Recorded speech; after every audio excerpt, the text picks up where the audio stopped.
नमस्कार, स्वागत है आपका। आप देख रहे हैं अपना उत्तर प्रदेश। मैं हूं आपके साथ अनाया शर्मा। शुरुआत करेंगे बुलेटिन के विस्तार से। राष्ट्रीय सुशासन केंद्र द्वारा श्रीलंका के वरिष्ठ सिविल सेवकों के लिए आयोजित विशेष क्षमता निर्माण कार्यक्रम का पहला कार्यकारी बैच नई दिल्ली में सफलतापूर्वक पूरा हो गया। कार्यक्रम 12 फरवरी से 17 फरवरी तक आयोजित किया गया था।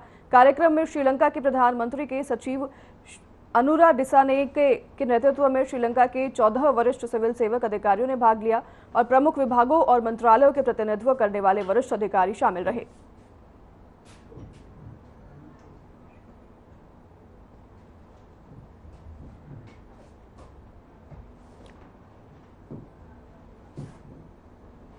सिविल सेवकों के लिए कार्यक्रम का आयोजन किया गया, जिस दौरान कई अधिकारी मौजूद रहे। श्रीलंका के 14 अधिकारी इस कार्यक्रम में शामिल हुए। तस्वीरें अपनी स्क्रीन पर आप देख रहे हैं और कई वरिष्ठ अधिकारी भी इस कार्यक्रम में बतौर मुख्य अतिथि शामिल रहे। सिविल सेवकों के लिए कार्यक्रम का आयोजन किया गया था, जिसकी तस्वीरें अपनी स्क्रीन पर आप देख रहे हैं और उसके दौरान श्रीलंका के 14 अधिकारी इस कार्यक्रम में मौजूद रहे।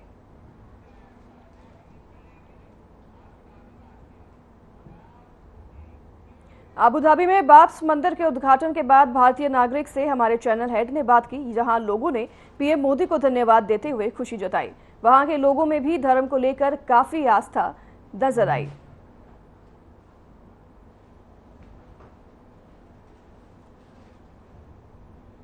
तो आप देखिए यहाँ पे लगातार मैं अपने वीडियो जर्नलिस्ट से बोलूंगा कि एक बार दिखाएं लोगों का जोश जो यहाँ पे है।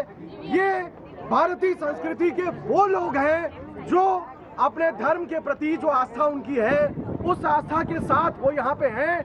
आप देख सकते हैं ये जो भीड़ है, ये अबू धाबी की भीड़ है। ये भारत देश में किसी भी राज्य के किसी शहर की भीड़ नहीं है। ये वो लोग हैं जो आदरणीय प्रधानमंत्री श्री नरेंद्र मोदी जी के नेतृत्व में यहाँ मौजूद है। ये वो लोग हैं जिन्होंने प्रधानमंत्री जी के नेतृत्व में कहीं ना कहीं आस्था जताई है। हम अपने लोगों से बातचीत करें। यहाँ कुछ लोग हैं। सर, आपसे क्या कहना चाहेंगे? आप ये मंदिर बनने जा रहा है, क्या कहना चाहेंगे आप?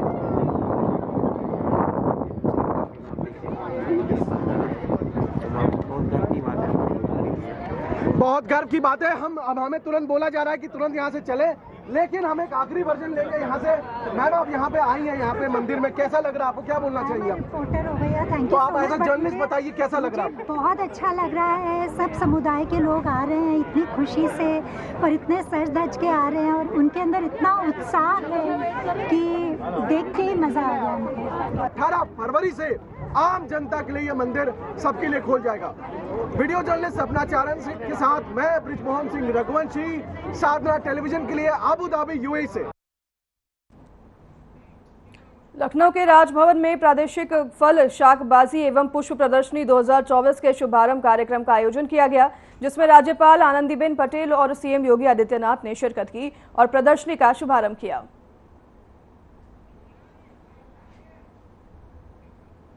सम्मान की श्रृंखला में श्री विष्णुदत्त पांडे जी जनपद रायबरेली से ड्रिप पद्धति की सिंचाई अपनाकर व्यावसायिक खेती कर रहे हैं।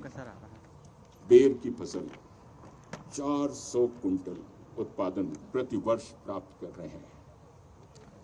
स्थानीय बाजार विपणन में प्रति वर्ष 8 लाख रुपए की शुद्ध आमदनी प्राप्त हो रही है। इसके अलावा और भी विधि से खेती कर रहे हैं, अन्य अमरूद भी पैदा कर रहे हैं। ये स्वागत कीजिए जोरदार करतल ध्वनि से, लगे कि हाँ ये स्वागत हो रहा है। श्री आयुष अग्रवाल जी, जनपद पीलीभीत से। आयुष जी अग्रवाल जी पॉली हाउस में 4000 वर्ग मीटर क्षेत्रफल में रंगीन शिमला मिर्च की व्यावसायिक खेती कर रहे हैं। वैज्ञानिक ढंग से खेती कर रहे हैं। जोरदार ढंग से इनका स्वागत होना चाहिए। 15 लाख की शुद्ध आमदनी प्राप्त कर रहे हैं। और श्री विजेंद्र सिंह जी जनपद कन्नौज से मैं आमंत्रित करता हूं। ग्लैडियोलस की खेती कर रहे हैं। गुलदाउदी कन्नौज। श्री रामजी दुबे जनपद मिर्जापुर से ड्रैगन फ्रूट्स की व्यावसायिक खेती कर रहे हैं, शानदार काम कर रहे हैं।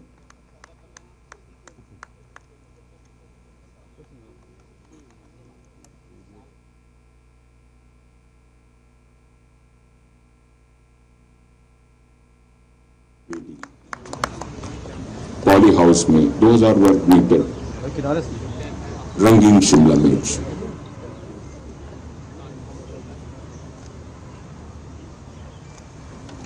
शानदार उपलब्धि। कर्तव्य ध्वनि से स्वागत हो श्रीमती उषा उपाध्याय सहारनपुर से। आइए उषा जी। ये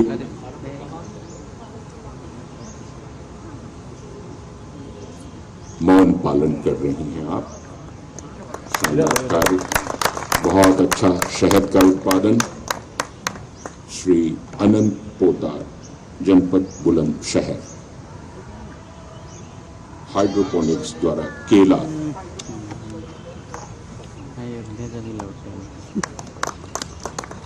श्री बलवंत प्रसाद जी, जनपद चंदौली से।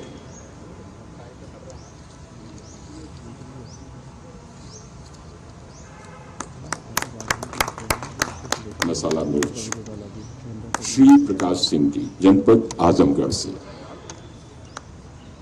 Mushroom, button mushroom.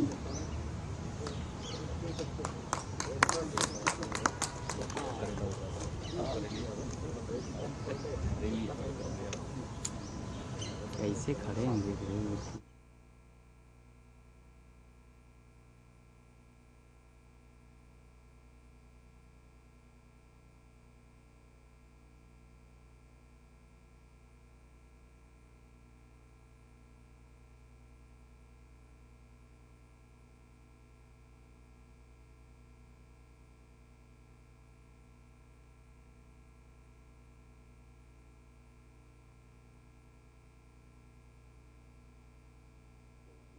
जनपद बरेली से पॉली हाउस में संकट हीरे की खेती कर रहे हैं और उल्लेखनीय कार्य कर रहे हैं।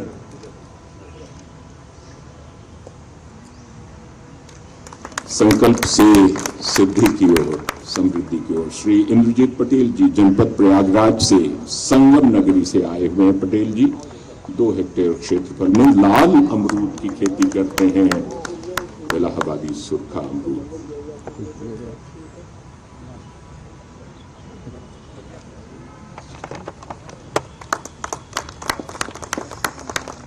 सामूहिक रूप से एक बार इन सभी किसान भाइयों के लिए करतल ध्वनि से स्वागत हो जाए, अभिनंदन हो जाए। और अब मैं माननीय मुख्यमंत्री महोदय से उद्बोधन के लिए अनुरोध कर रहा हूं। सादर।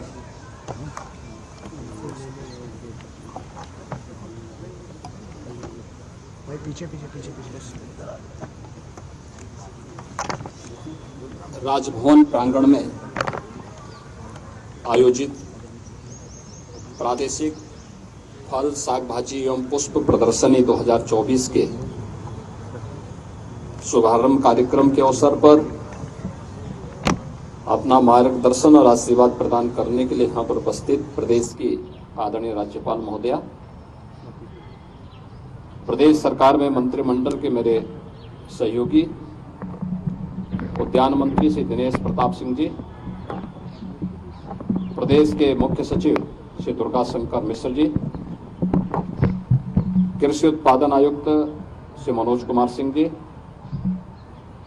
आज के इस कार्यक्रम में उपस्थित हमारे सभी वरिष्ठ प्रशासनिक अधिकारीगण, अन्नदाता किसान बहनों और भाइयों, आज राजभवन प्रांगण में 55वीं प्रादेशिक फल, साग भाजी एवं पुष्प प्रदर्शनी का शुभारंभ हो रहा है। इस अवसर पर औद्यानिक फसलों के माध्यम से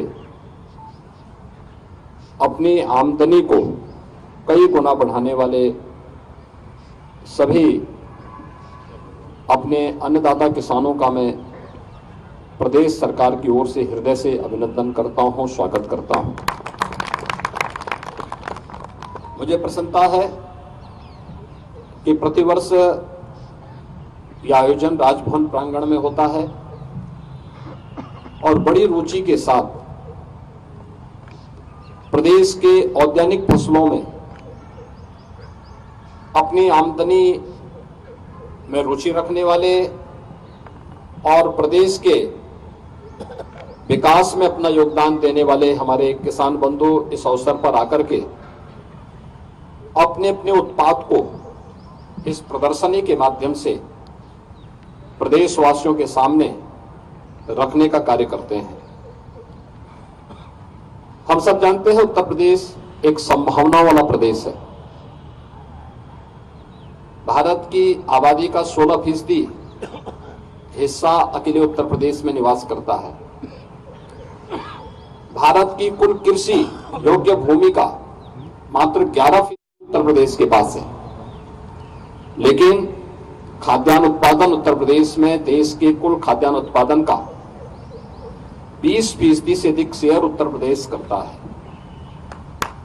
इसके साथ ही ऑर्गेनिक फसलों में देखेंगे कि जो उत्तर प्रदेश के अंदर कृषि योग्य भूमि है, इस कृषि योग्य भूमि में मात्र 10% भूमि का ही उपयोग औद्यानिक फसलों के लिए हमारे किसान बंधु करते हैं, जबकि 10% भूमि में एग्रीकल्चर की कुल जीडीपी है, उसमें 24% शेयर अकेले इन औद्यानिक फसलों के माध्यम से किसानों को और प्रदेश को प्राप्त होता है। यानी ये दिखाता है कि अन्नदाता किसान की आमदनी को कई गुना बढ़ाना है तो हमें परंपरागत खेती के साथ ही औद्यानिक फसलों को प्रोत्साहित करना पड़ेगा, उसको आगे बढ़ाना पड़ेगा। और उसी प्रोत्साहन के लिए अभी यहां पर प्रदेश के कुछ प्रगतिशील किसानों को आदरणीय राज्यपाल महोदय के कर कमलों से सम्मानित भी किया गया। उन्होंने अपने क्षेत्र में कुछ अच्छा किया है, नयापन करने का प्रयास किया है। कहीं ड्रैगन फ्रूट के माध्यम से, कहीं पे स्ट्रॉबेरी के माध्यम से, कहीं पे पुष्पों की खेती के माध्यम से, कहीं पर पॉली हाउस के माध्यम से कुछ नयापन करने या कुछ नई तकनीक अपना करके ड्रिप इरिगेशन के माध्यम से कुछ नयापन करने का प्रयास किया है। यह आज के समय में जब डबल इंजन की सरकार उन्हें हर प्रकार का प्रोत्साहन दे रही है, सहयोग कर रही है, उन स्थितियों में उनके सामने आगे बढ़ने का एक अवसर है। और हम सब आभारी हैं माननीय राज्यपाल महोदया के कि वह प्रतिवर्ष इस प्रांगण को प्रदेश के औद्यानिक फसलों में रुचि रखने वाले हमारे प्रगतिशील किसानों के लिए 3 दिवसीय इस प्रदर्शनी के लिए उपलब्ध करवाते हैं। उसमें न केवल हमारे अन्नदाता किसान भागीदार होते हैं, बल्कि लखनऊ और प्रदेश भर से आने वाले लोग भी इस प्रदर्शनी का हिस्सा बनते हैं। आदरणीय प्रधानमंत्री जी के विजन के अनुरूप अगर हमें किसान की आमदनी को कई गुना बढ़ाना है और प्रदेश की जीडीपी में भी हमारे गांव का, हमारे जनपद का और हमारे प्रदेश का योगदान हो सके, इसके लिए हमें इस क्षेत्र में और भी रुचि लेकर के आगे बढ़ना होगा। यह न केवल आमदनी बढ़ाने के लिए बल्कि विटामिन की दृष्टि से भी, पोषक तत्वों की दृष्टि से भी इन औद्यानिक फसलों के माध्यम से हम प्रत्येक नागरिक के जीवन में व्यापक परिवर्तन ला करके कुपोषण जैसी उन बीमारियों से लड़ने के लिए भी हम अपने आप को, अपने लोगों को तैयार कर पाएंगे। एक बार फिर से 3 दिवसीय प्रादेशिक साग भाजी और पुष्प प्रदर्शनी के शुभारंभ के अवसर पर मैं आदरणीय राज्यपाल महोदय के प्रति आभार व्यक्त करता हूं। आप सभी अन्नदाता किसानों का हृदय से अभिनंदन करते हुए, जिन्हें आज सम्मानित किया गया, उन किसानों को हृदय से बधाई देते हुए 19 को आदरणीय राज्यपाल महोदय के कर कमलों से यहां पर इस पूरी प्रदर्शनी में जिन किसानों ने रुचि लेकर के अपने प्रोडक्ट को यहां पर प्रदर्शनी के माध्यम से प्रस्तुत किया है, उन सब के सम्मान और उनका प्राइज डिस्ट्रीब्यूशन का कार्यक्रम भी उस अवसर पर संपन्न होगा। मैं उन सब को भी हृदय से जो उसमें स्थान प्राप्त करेंगे, उन्हें हृदय से अग्रिम बधाई देता हूं, शुभकामनाएं देता हूं। धन्यवाद। जय हिंद।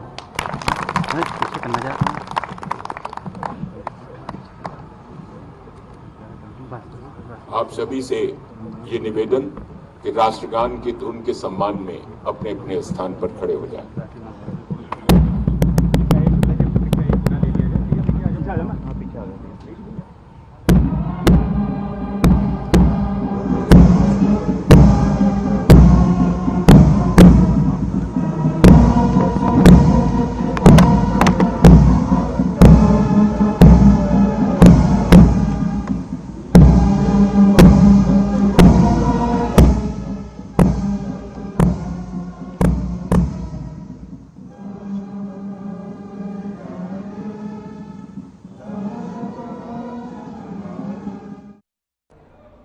कर्पूरी ठाकुर के पुण्यतिथि पर मंत्री अमित शाह ने ट्वीट कर कहा है कि उन्हें नमन श्रद्धांजलि देते हुए स्वतंत्रता सेनानी और सामाजिक चेतना के अग्रदूत कर्पूरी ठाकुर जी की पुण्यतिथि पर कोटिश वंदन। कर्पूरी जी ने अपने सामाजिक जीवन में शुचिता और त्याग के सर्वोच्च मानदंड स्थापित किए। आजीवन पिछड़े व महिलाओं के अधिकारों के लिए समर्पित ठाकुर जी ने शिक्षा व्यवस्था को सर्वसुलभ बनाने के महत्वपूर्ण कार्य किए थे। माननीय प्रधानमंत्री नरेंद्र मोदी ने कर्पूरी ठाकुर जी को भारत रत्न का सम्मान देकर उनके कार्यों को प्रकाश में लाने का कार्य किया है।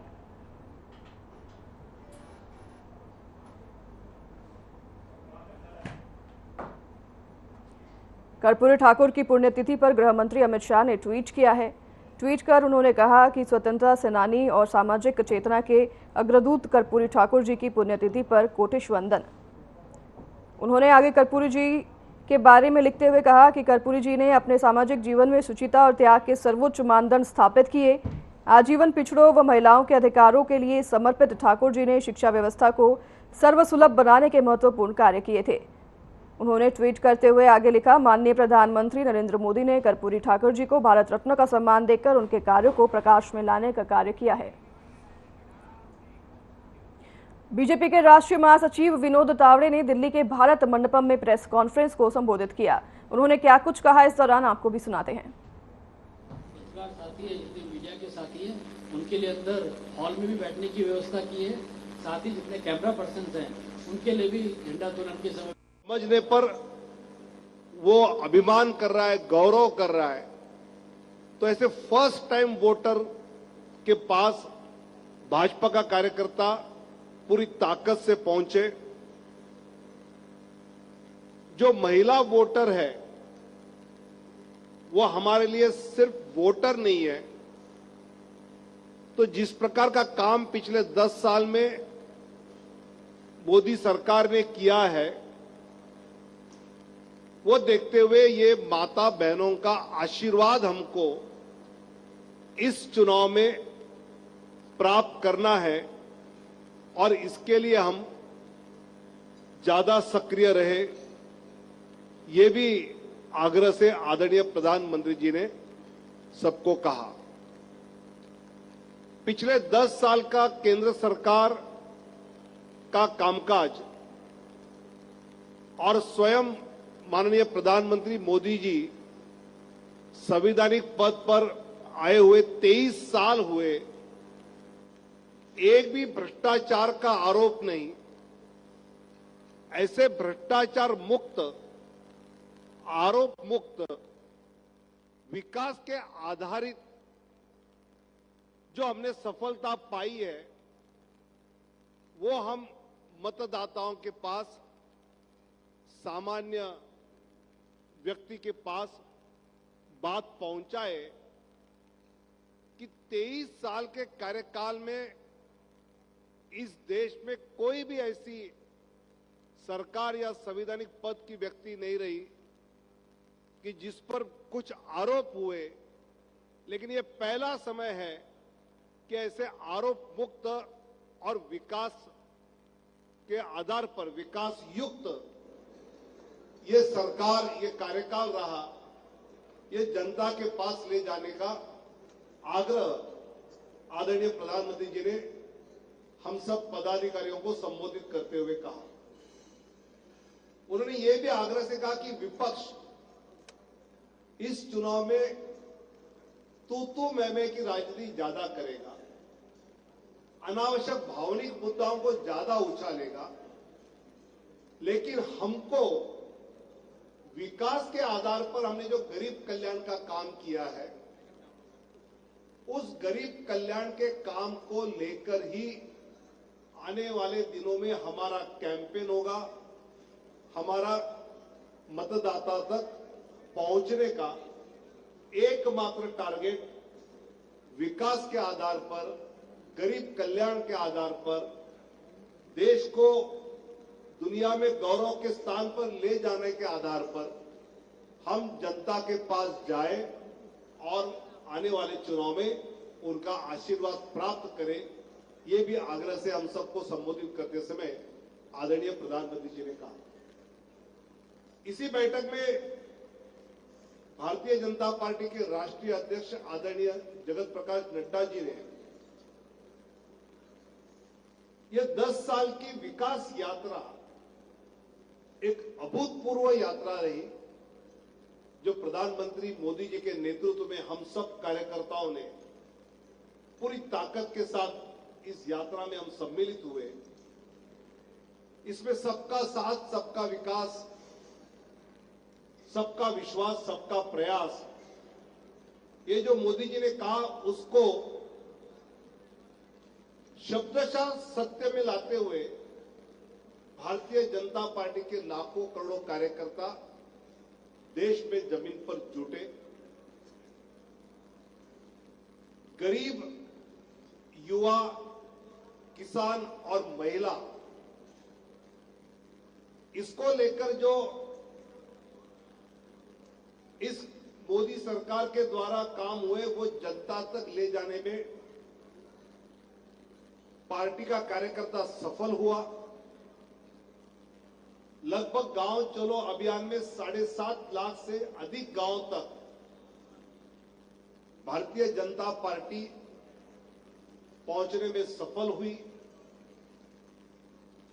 कुल देश में 10,46,000 तक के बूथ है, पोलिंग बूथ, जहां 1,000 वोटर होता है। इसमें से 8.5 लाख बूथों तक पहुंचने में सफलता भारतीय जनता पार्टी के कार्यकर्ता ने हासिल की है। इसका भी जिक्र आदरणीय अध्यक्ष नड्डा जी ने किया। लोकसभा प्रवास योजना में पिछले बार हारे 161 लोकसभा जो निकाली थी, उसमें 430 प्रवास केंद्रीय मंत्रियों के हुए, मतलब लगभग एक लोकसभा में 3 प्रवास हुए। लगातार जो 1.5 साल का लोकसभा प्रवास योजना चली, उसका नतीजा ये होगा। तो फिलहाल इस बुलेटिन में हमारे साथ बस इतना ही। आपसे लेंगे विदा। नमस्कार।